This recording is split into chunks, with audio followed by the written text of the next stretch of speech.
بسم الله الرحمن الرحيم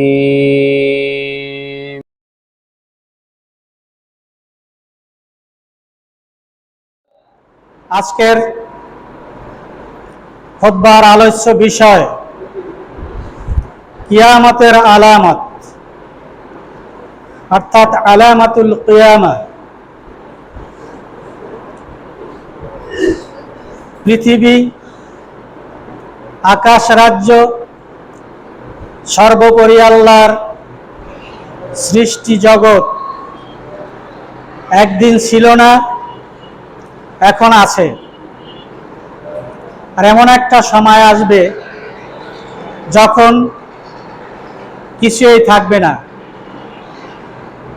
আল্লাহ সুবহানাহু ওয়া তাআলা কোরআনে পাকে বিভিন্ন জায়গায় এই কথাগুলো বারবার আলোচনা করেছেন যে কিয়ামত সংগঠিত হবে। আমি প্রথমে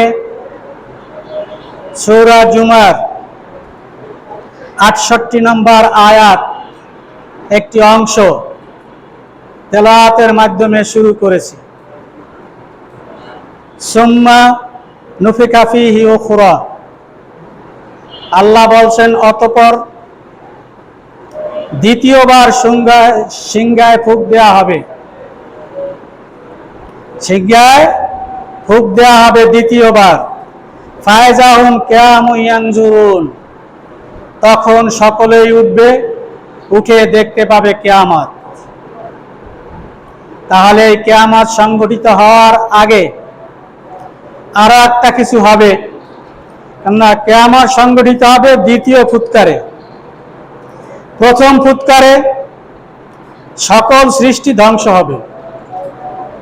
সূরা আর রহমানের ২৬ এবং ২৭ নম্বর আয়াতে এই কথাটা আল্লাহ এভাবে বলেছেন, কুল্লু মান আলাইহা ফান ওয়া ইয়াবকা ওয়াজহু রাব্বিকা যুল জালালি ওয়াল ইকরাম।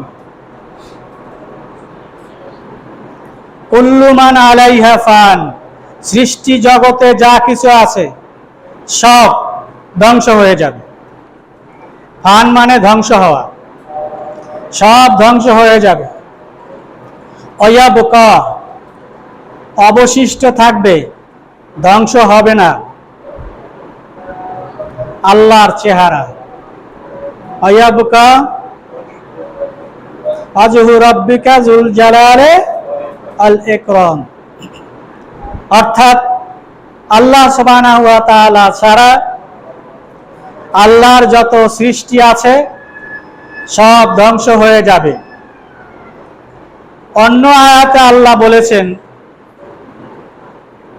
সব ধ্বংস হবে, আল্লাহ যা রাখতে চান তা রেখে। তাহলে প্রয়োজনীয় কিছু আল্লাহ রেখে তারপর সব ধ্বংস করে দিবেন। আল্লাহর এই বাণী অনুযায়ী কিয়ামত অবশ্যই সংগঠিত হবে, যা আগের যুগের মুশরিক এবং কাফেরেরা বিশ্বাস করত না। এ যুগে এরকম নাস্তিক আছে যারা পরকাল বিশ্বাস করে না, আছে না নাই? আছে। তাহলে এরা বোকার স্বর্গে বাস করে, অর্থাৎ বুদ্ধিহীন। নিজেদেরকে মনে করে জ্ঞানী, আসলে জ্ঞান শূন্য, মস্তিষ্কে গোবর ভরা। এরা হলো বুদ্ধিজীবী। আল্লাহ সুবহানাহু ওয়া তাআলা রাসূল সাল্লাল্লাহু আলাইহি ওয়াসাল্লামকে দুনিয়ায় পাঠিয়ে কিয়ামতের যে বর্ণনা দিয়েছেন, অন্য একটি আয়াতে আছে ঈসা ইবনে মারিয়াম কিয়ামতের একটা আলামত, অর্থাৎ তার সৃষ্টি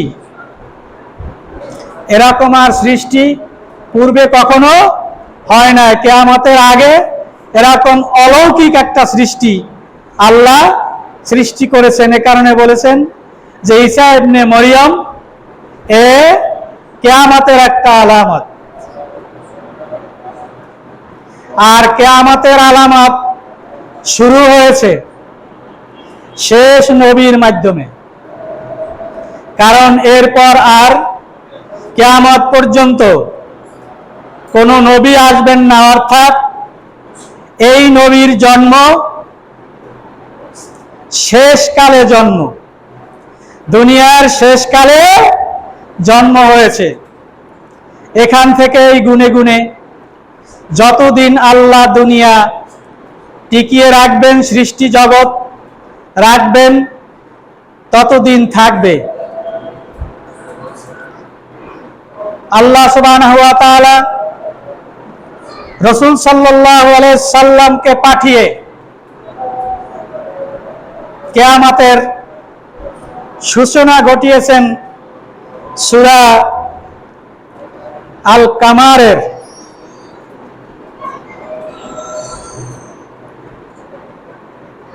সূরা আল আহজাবের 40 নম্বর আয়াত, মা কানা মুহাম্মাদুন আবা আহাদিম মির রিজালিকুম ওয়ালাকির রাসূলুল্লাহ ওয়া খাতামান নাবিয়্যিন, ওয়ালাকির রাসূলুল্লাহ ওয়া খাতামান নাবিয়্যিন। আল্লাহ বলছেন যে মুহাম্মদ তোমাদের কোন পুরুষের পিতা নন, কোন পুরুষের পিতা নন। আল্লাহ সুবহানাহু ওয়া তাআলা তাকে শেষ নবী হিসাবে দুনিয়ায় প্রেরণ করেছেন, রাসূল এবং নবী হিসাবে প্রেরণ করেছেন, অর্থাৎ তার মাধ্যমেই কিয়ামতের কাল গণনা শুরু হয়েছে। এই আয়াতের সমর্থনে রাসূলুল্লাহ সাল্লাল্লাহু আলাইহি ওয়াসাল্লাম একটি হাদিস বর্ণনা করেছেন। হাদিসটি তিরমিজি শরীফের 2161 নম্বর হাদিস। আল্লাহর রাসূল সাল্লাল্লাহু আলাইহি ওয়াসাল্লামের আগমন এবং কিয়ামত সংগঠিত হওয়ার মাঝখানের সময়টা সম্পর্কে আল্লাহর রাসূল সাল্লাল্লাহু আলাইহি ওয়াসাল্লাম বলেছেন যে আমার উম্মতের বয়স 1000 থেকে 1500 পর্যন্ত, অর্থাৎ 1500 পর্যন্ত। 1500 বছর আমার উম্মতের হায়াতি জিন্দেগি। আল্লাহ রাসূল সাল্লাল্লাহু আলাইহি সাল্লাম তার জন্ম অথবা তার রিসালাত যেখান থেকেই ধরি, সেখান থেকে 1500 বছরের কথা আল্লাহ রাসূল সাল্লাল্লাহু আলাইহি ওয়াসাল্লাম বলেছেন। আজকে হিজরি সাল 1450 বছর, কত? প্রায় 1450 বছর।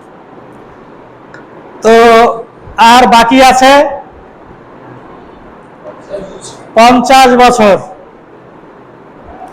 কিয়ামতের যে লক্ষণগুলো রাসূল সাল্লাল্লাহু আলাইহি সাল্লাম কালামে পাকে বলেছেন,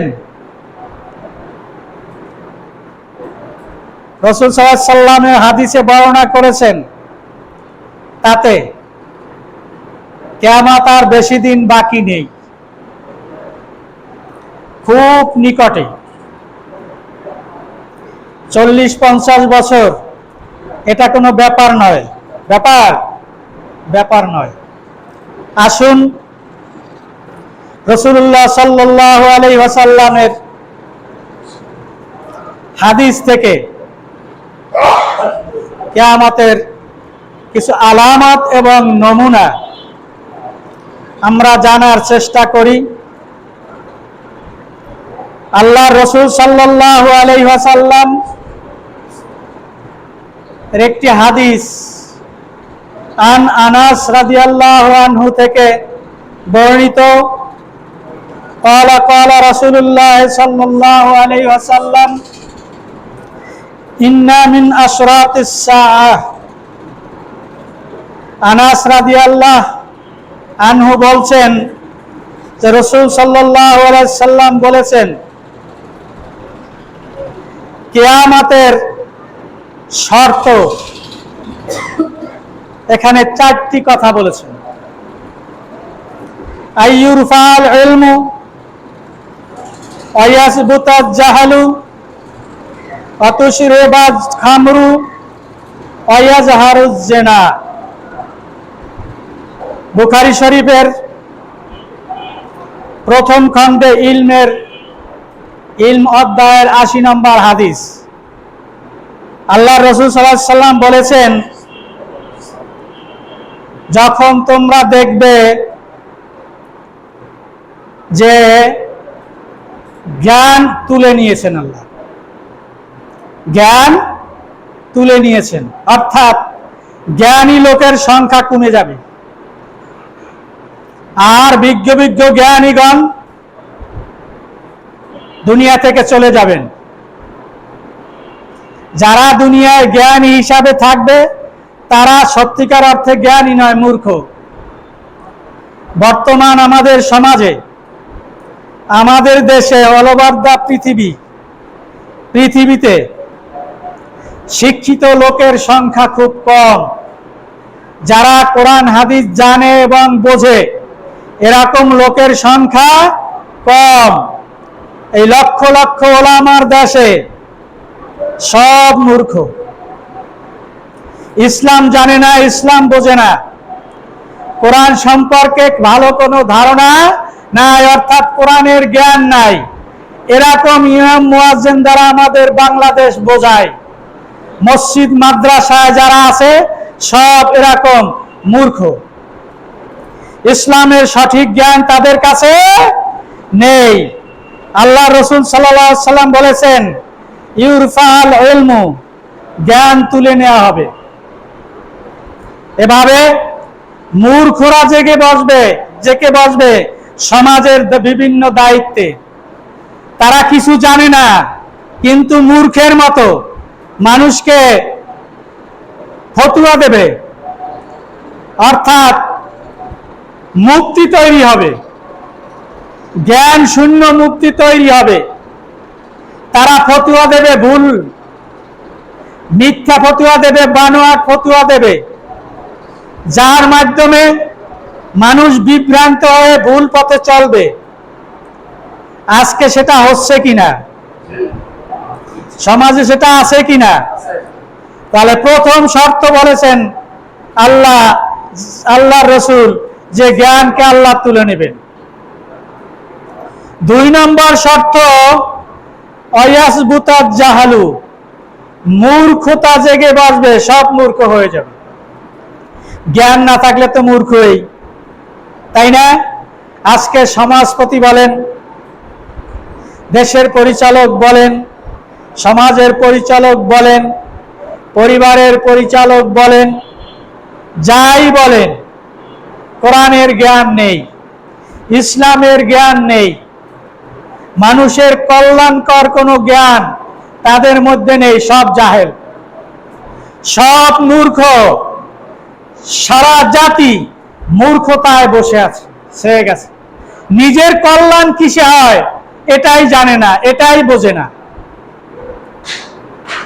আল্লাহর দিন পালন করলে যে নিজের কল্যাণ এই কথাটুকু বোঝে না নামাজ পড়লে যে নিজের কল্যাণ এই কথাটুকু বোঝার চেষ্টা করে না এভাবে মূর্খতায় ছেয়ে গেছে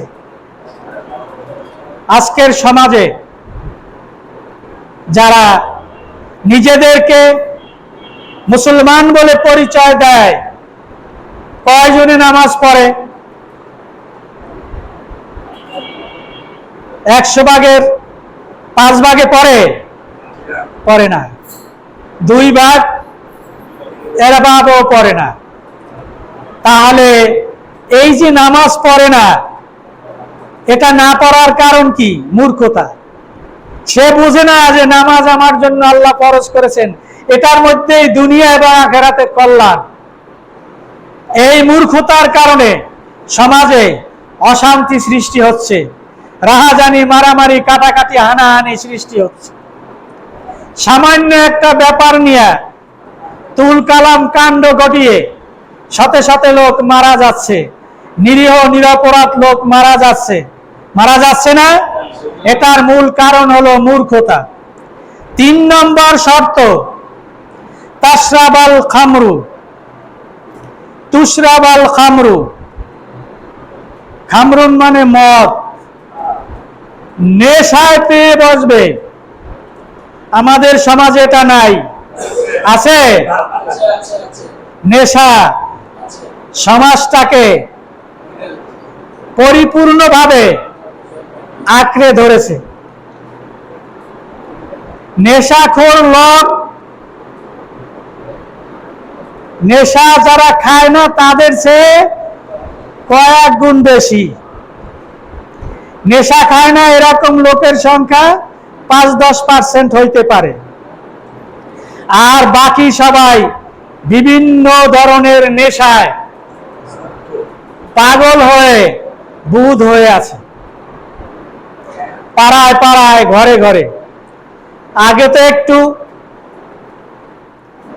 সম্মান, ভয় এরকম কিছুটা থাকার কারণে গোপন, এখন গোপন নাই, প্রকাশ্য মদ, গাঁজা, ফেন্সিডিল, আরো কত কি আছে।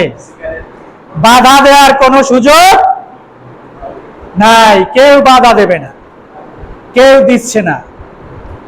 যার কারণে সামগ্রিকভাবে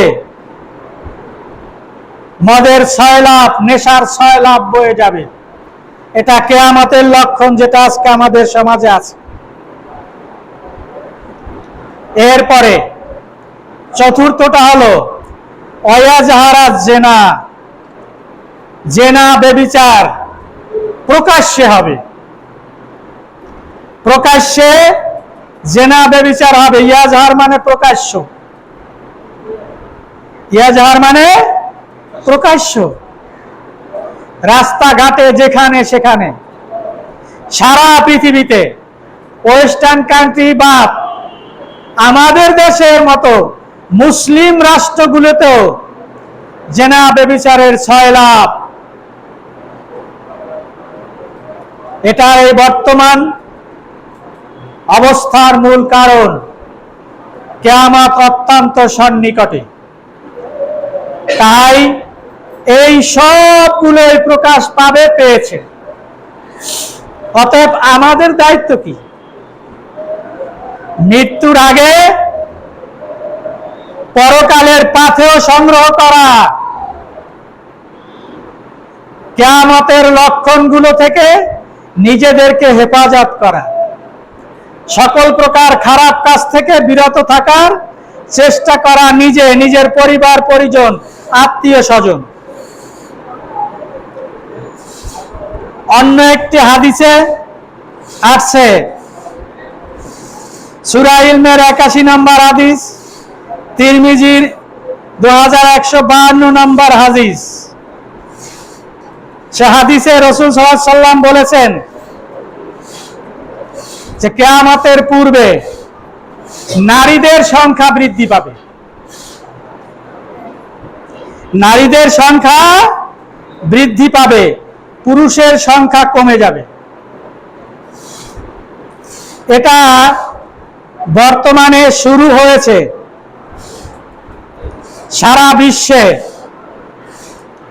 যুদ্ধ বিগ্রহের ডামাডোল বাজতেছে।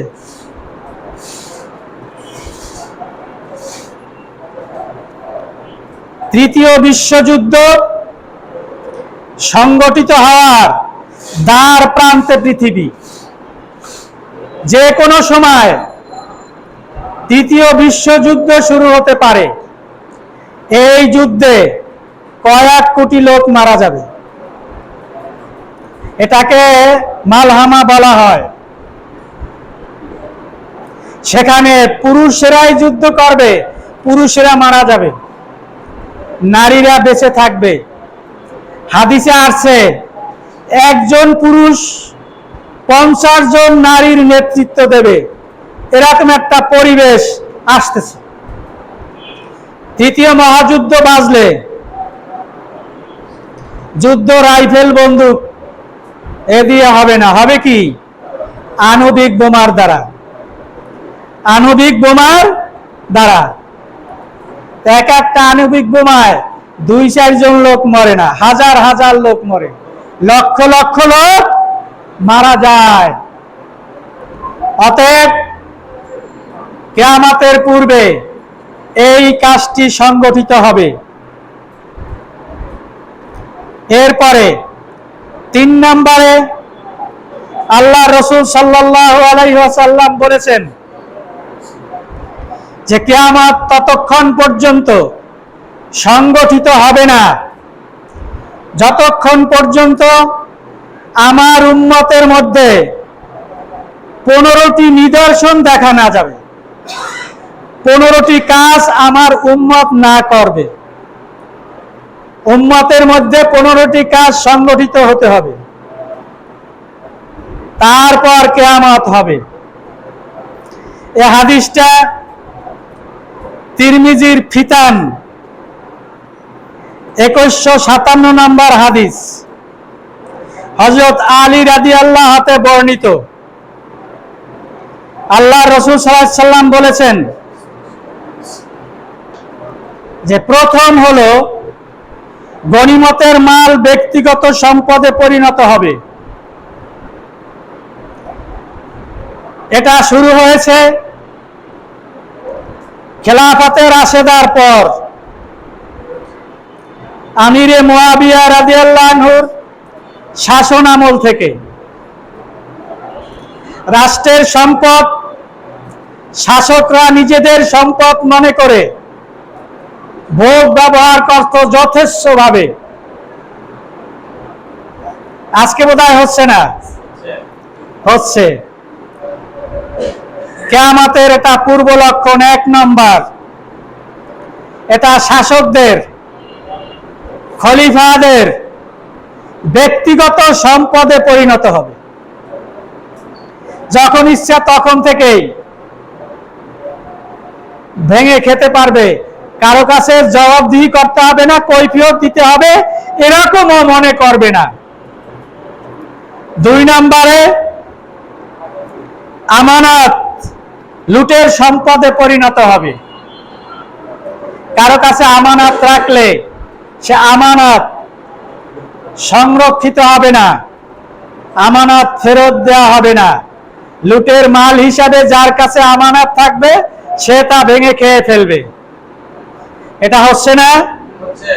বিচার আছে, চেয়ারম্যানের কাছে মাঝে মাঝে বিচার আছে, আমার টাকা দেয় না, আছে না এরকম? আছে। 3 নম্বর, যাকাতকে জরিমানা মনে করা হবে। আজকে যাকাত সমাজে কয়জন দেয়? কোটিপতির অভাব নাই, আমাদের এই কাউন দিয়ে বাকসাতরাই কয়জনে যাকাত দেয়? দেয় না। কেন দেয় না? এটা জরিমানা মনে করে। সম্পদ আমার, আমার সম্পদ থেকে আর একজনকে দেব কেন? এই ধরনের মানসিকতার কারণে যাকাত দেয়া হচ্ছে না। অতএব যাকাতকে জরিমানা মনে করে। হযরত আবু বকর সিদ্দিক রাদিয়াল্লাহু আনহুর শাসনামলে কিছু সংখ্যক লোক যাকাত দিতে অস্বীকার করলো। হযরত আবু বকর রাদিয়াল্লাহু আনহু তিনি রাষ্ট্রীয়ভাবে ঘোষণা করলেন, রাসূল সাল্লাল্লাহু আলাইহি ওয়াসাল্লামের জামানায় যে ব্যক্তি একটা ছাগল যাকাত দিত, সে যদি আজকে সেই ছাগলের রশিদ যাকাত দিতেও অস্বীকার করে, তাহলে রাষ্ট্রের পক্ষে থেকে তার বিরুদ্ধে যুদ্ধ ঘোষণা করা হয়। এভাবে তিনি জাকাত অস্বীকারীদের বিরুদ্ধে, জাকাত যারা দিতে অস্বীকার করেছে তাদের বিরুদ্ধে যুদ্ধ ঘোষণা করে জাকাত আদায় করে নিয়েছে। আজকে যদি বাংলাদেশে যাদের টাকা আছে এদের থেকে সরকারিভাবে জাকাত আদায় করে সুষ্ঠু গরিবদের মাঝে বন্টন করা হয়, তাহলে বাংলাদেশে 5 বছরের মধ্যে কোনো গরিব থাকবে না। সেই টাকা আমাদের দেশে আছে, আর যা লুটপাট করে বিদেশে পাঠাইছে তা তো পাঠাইছে। সম্মানিত ভাইয়েরা, তারপরে পুরুষ তার স্ত্রীর অনুগত হবে, এইটা বোধহয় আমাদের সমাজে নাই। আছে, স্ত্রীর কথায় পুরুষ চলে। ভাই বন্ধু আত্মীয় স্বজনকে কিছু দিবে, স্ত্রীর কাছে জিজ্ঞাসা করে যে ওর তো একটু অসুবিধা, ওরে কিছু টাকা দেব। এভাবে হয় না? না হয়? হয়, সমাজে আছে। তারপরে সন্তান মায়ের অবাধ্য হবে, পিতা মাতাকে বাদ দেবে না, বুড়া বুড়ি বলে অবজ্ঞা করবে, কষ্ট দেবে। এমন ব্যাকুপ কপাল পোড়া আছে, পিতা মাতাকে মারে। এটা কিয়ামতের লক্ষণ। তারপরে বন্ধুর সাথে সদ্ব্যবহার আর পিতার সাথে দুর্ব্যবহার করবে। এটা বন্ধুর সাথে সম্পর্কটা গভীর হবে, পিতামাতার সাথে সম্পর্ক থাকবে না। সমাজে আছে না নাই? আছে। এইভাবে কিয়ামতের লক্ষণগুলো প্রকাশ পেয়ে গেছে। তারপরেরটা, মসজিদে শোরগোল হবে,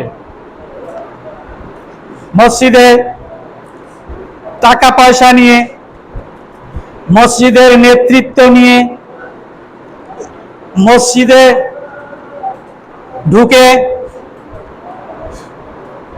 2 রাকাত নামাজ না পড়ে বসে গল্প চালামি করা, এই সব চালু থাকবে। এটা কিয়ামতের লক্ষণ। তাই রাসূল সাল্লাল্লাহু আলাইহি সাল্লাম বলেছেন মসজিদে শোরগোল হবে, উচ্চ আওয়াজে মানুষ কথা বলবে, অথচ মসজিদে উচ্চ আওয়াজে কথা বলা নিষেধ।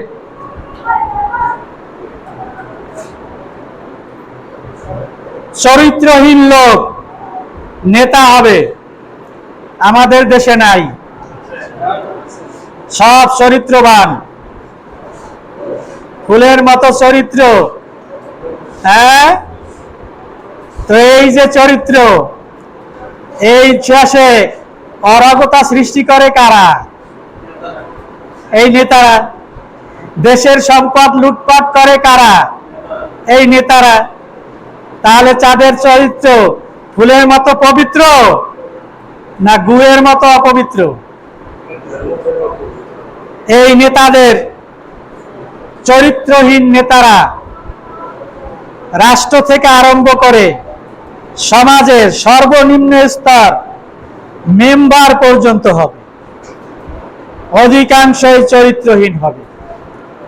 আর আমরাও মাশাআল্লাহ নিজেরা ওই সমাজের দায়িত্ব এমন লোকের কাছে দেই যে বলে যে ও খাইলো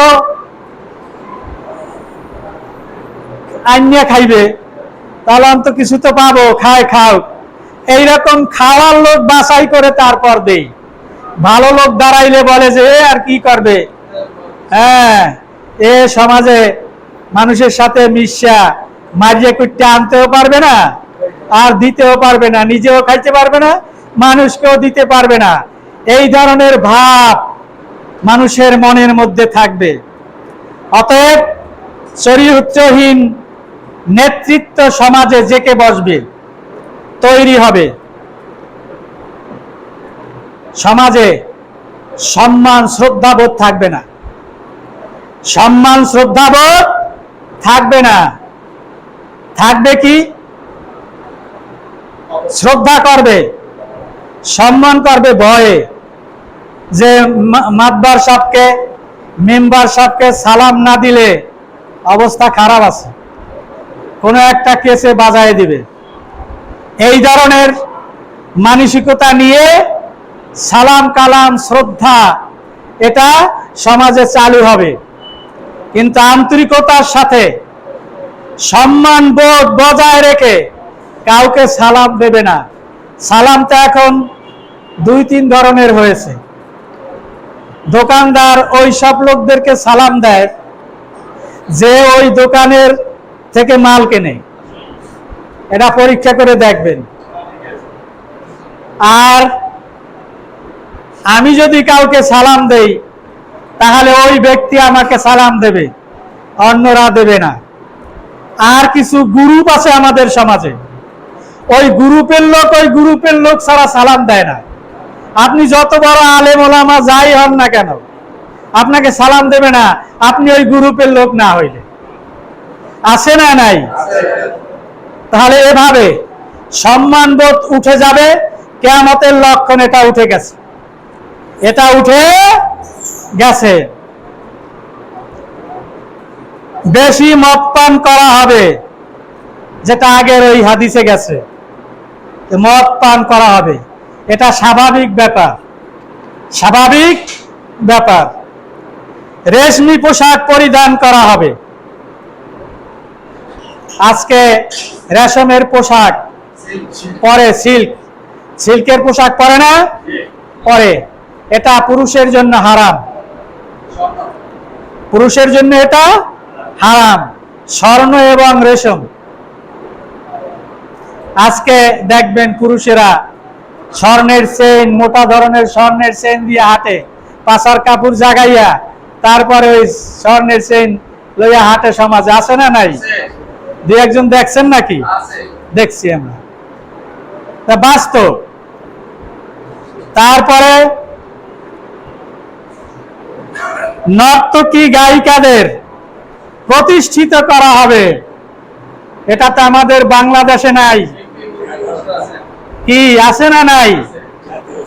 বাস্তব। এটা কি বাস্তব? কয়শো বছর আগের কথা, এটা 1400 বছর আগের কথা। কয়শো বছর আগে রাসূল বলেছেন? 1400 বছর আগে। আর আজকে সেটা বাস্তব। তাহলে কিয়ামত কি বেশি দূরে? দূরে নয়। বাদ্যযন্ত্রের কদর হবে। এই যে এখানে কান ঝালাপালা হয়ে যায়, মুসলমানদের বিয়ার আসর বাদ্যযন্ত্র ছাড়া হয় না, ফাটাফাটি বিয়া, ফাটাফাটি। এই বিয়া একটাও জায়েজ হয় না, বিবাহ হারাম হয়। যত সন্তান হয় সব জারজ সন্তান হয়। শরিয়াত বিরোধী কোন অনুষ্ঠানের মাধ্যমে কোন মুসলিম পরিবার যদি বিবাহ অনুষ্ঠান করে তাহলে সেটা শরিয়াত সম্মত বিবাহ হয় না। তা শরিয়াত সম্মত না হইলে কি হয়? বেশরিয়াত সম্মত হয়। তা বেশরিয়াত সম্মত বিবাহ কি জায়েজ? জায়েজ নাই, নাজায়েজ। আর যত সন্তান হবে, হ্যাঁ, এগুলো সুসন্তান হবে না। এরা সমাজে অশান্তি সৃষ্টি করবে, পিতা মাতাকে ভাত দেবে না, সম্মান শ্রদ্ধা বোধ করবে না, বন্ধুকে বাড়িতে এসে খাওয়াবে, খাসি জবাই করে খাওয়াবে, পিতা মাতাকে খাদ্য দেবে না। এই ধরনের লোকদের সন্তানেরাই। তাহলে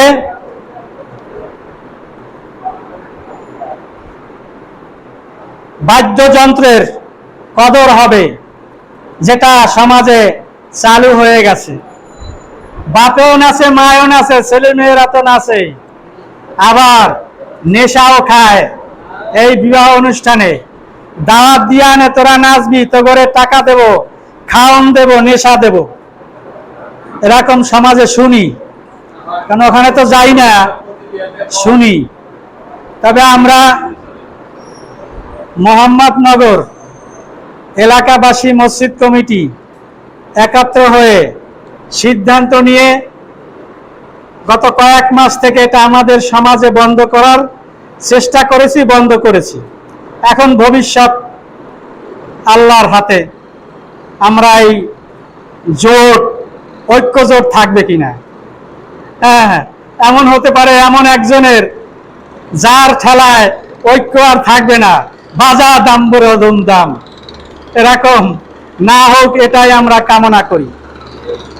উম্মতের শেষ জামানার লোকেরা পূর্বের যুগের লোকদেরকে লানত করবে, আজকের জামানার লোকেরা আগের যুগের লোকদেরকে লানত করবে।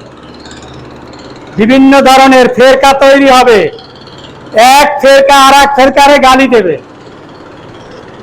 এক ফেরকা আলারা আর এক ফেরকা আলাদেরকে গালি দেবে। সেটা হচ্ছে না? হচ্ছে। নতুন নতুন ফেরকা তৈরি হয়, আর নতুন নতুন ফেরকা আলারা আর এক ফেরকাদেরকে বাতিল বলে গালি দেয়, লানত করে।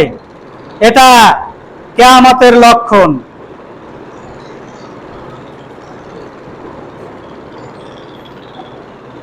তারপরেরটা হলো অগ্নিবায়ু বা ভূমিধস বা চেহারা বিকৃতির আযাব আসবে।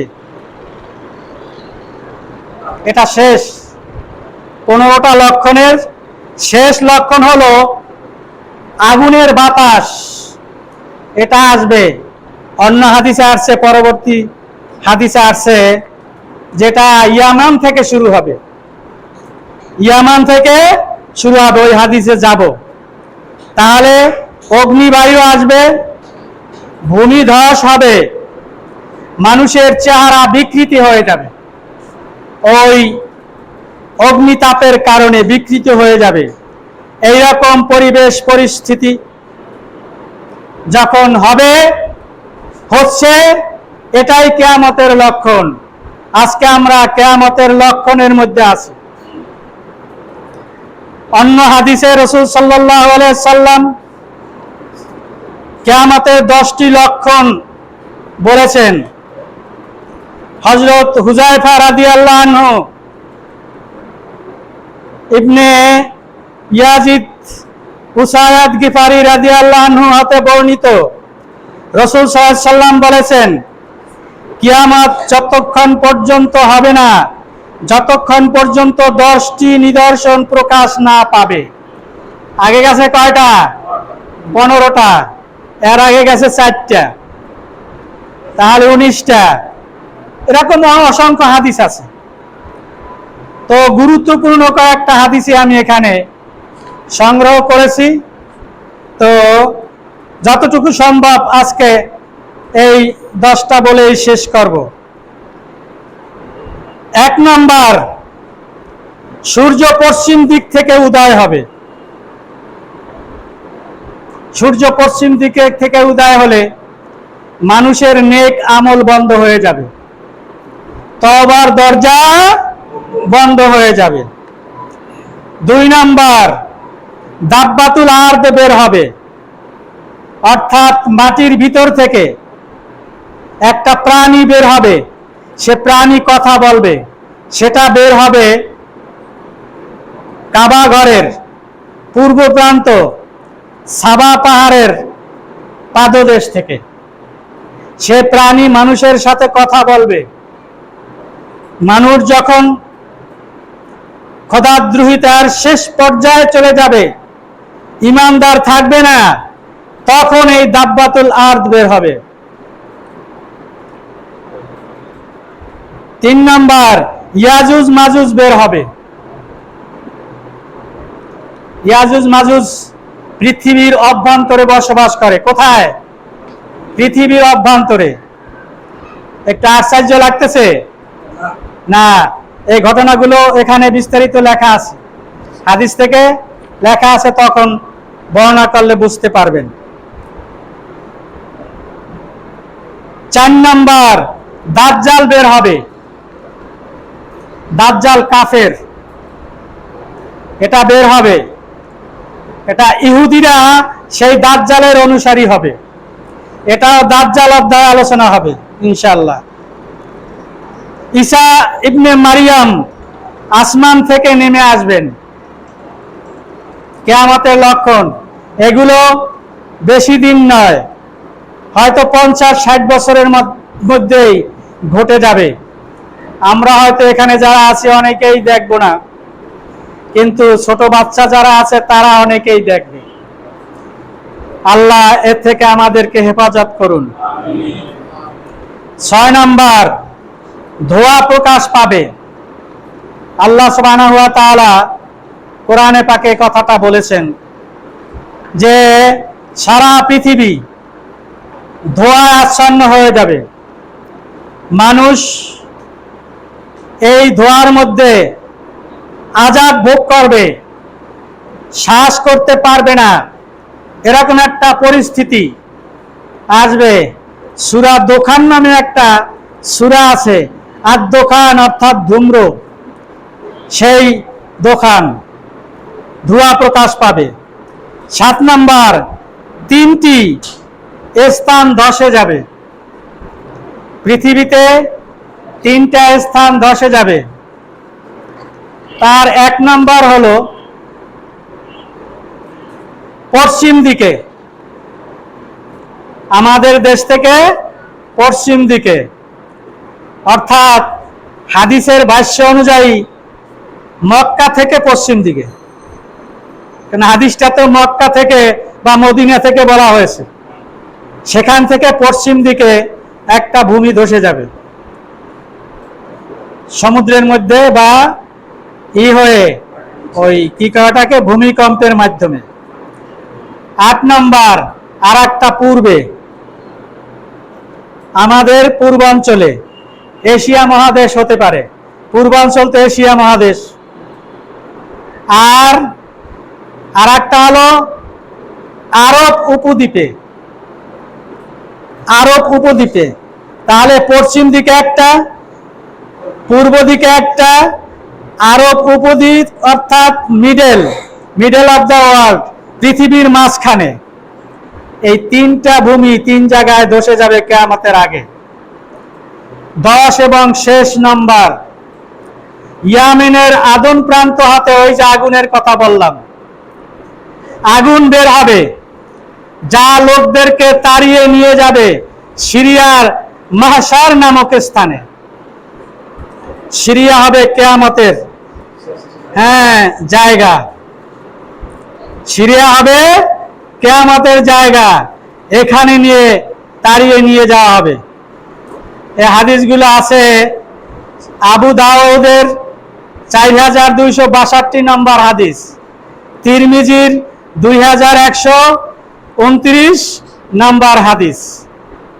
হাদিসে রাসূল সাল্লাল্লাহু আলাইহি সাল্লাম কিয়ামতের আরো অসংখ্য নিদর্শনের কথা বলেছেন। আমি এই হাদিসের আলোতে কোরআনের কিছু কোটেশন সহ কোথায় কিভাবে কি হবে, দাজ্জাল, তারপরে ইয়াজুজ মাজুজ, ঈসা ইবনে মারিয়াম, এই সব ঘটনা কোরআনে আছে, সেগুলো দ্বিতীয় পার্টে আগামী জুমায় বলার চেষ্টা করব ইনশাআল্লাহ। আজকে এ পর্যন্তই শেষ।